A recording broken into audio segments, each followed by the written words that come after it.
"Wait, you own this company?" she gasped. The driver simply smiled.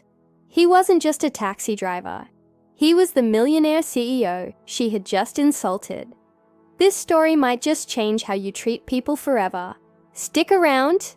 Jessica, a sharp-tongued marketing executive, was running late. She slammed the taxi door, barely glancing at the driver. "Downtown, and hurry," she ordered. The driver, a calm middle-aged man with kind eyes, nodded without a word. His car wasn't shiny. His clothes were plain. And to Jessica, that meant one thing: unimportant. As the ride began, she scrolled on her phone, muttering complaints about the slow pace and third-world service. The driver stayed composed, silently taking the shortest route. Jessica saw him as just another man doing a low-level job. But this ride, it wasn't random.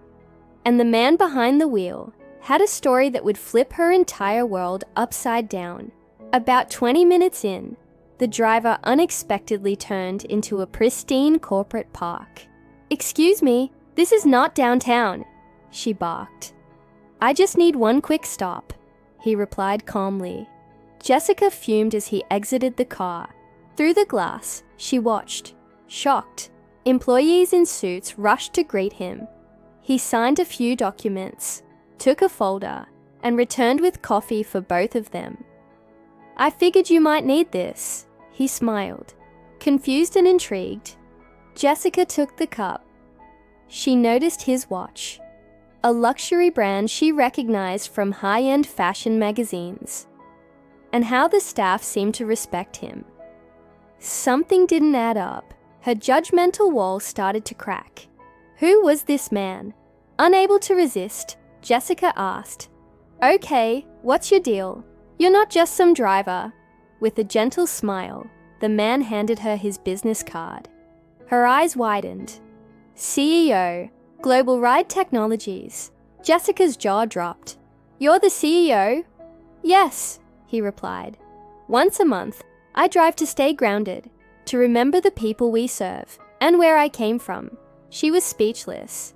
The man she had dismissed and belittled ran one of the fastest-growing rideshare companies in the country.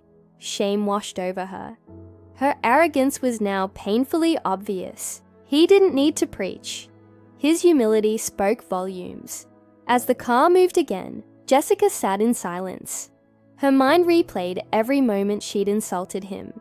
She realized how quickly she had judged based on appearances. The CEO told her how he once drove full-time, struggling to feed his family. Every tip, every hour behind the wheel was fuel for his dream. Now he ran an empire. But he never forgot where he came from.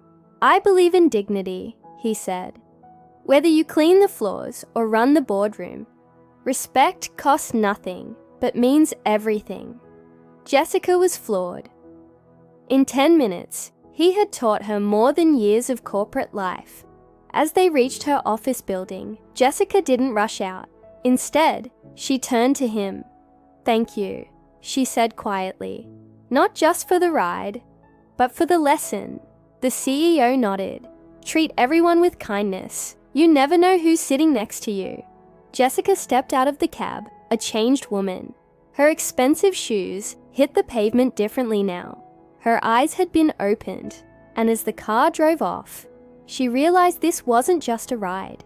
It was a mirror, showing her who she really was, and who she could be. This story reminds us, never judge someone by their job, clothes, or car, because true success isn't always loud, and real power doesn't brag. How would you treat a stranger in the driver's seat? Drop your thoughts in the comments. Like this story, smash that like button.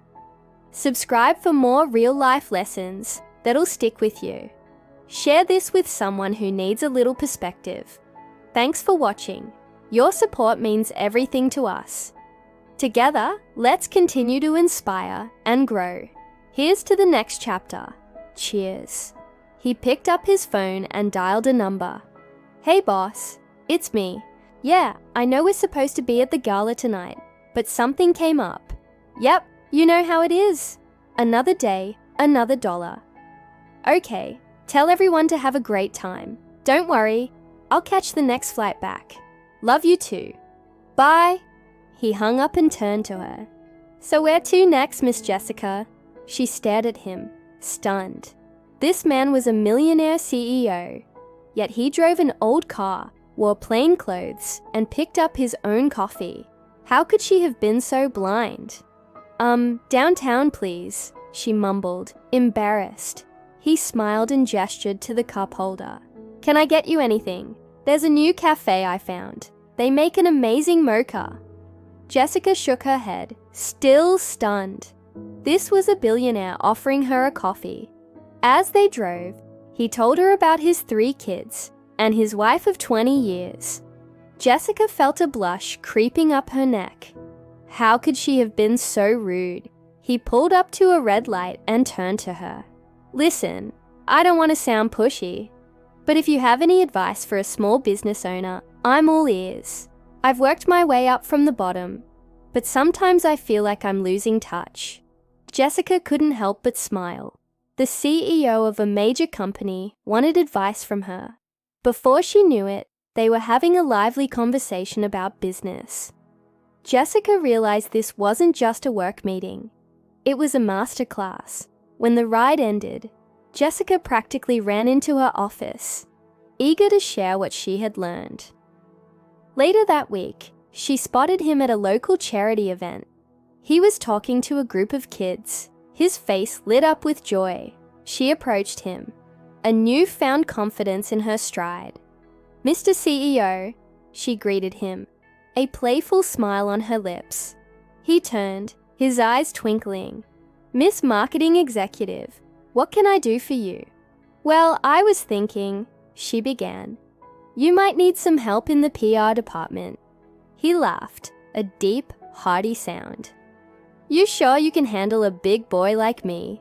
Oh, I think I can handle you just fine, she replied, her smile widening. How about dinner? My treat.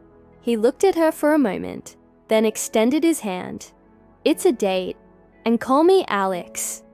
Alex, she echoed, feeling a sense of excitement. This was more than just a business deal. It was a chance at redemption. For Jessica, this chance encounter was more than just a business deal. It was a lesson in humility. She realized that true success wasn't about status or wealth, but about the person you were. As for Alex, he was just glad that a simple chat in a car had made a difference. After all, sometimes the best business deals start with a simple coffee.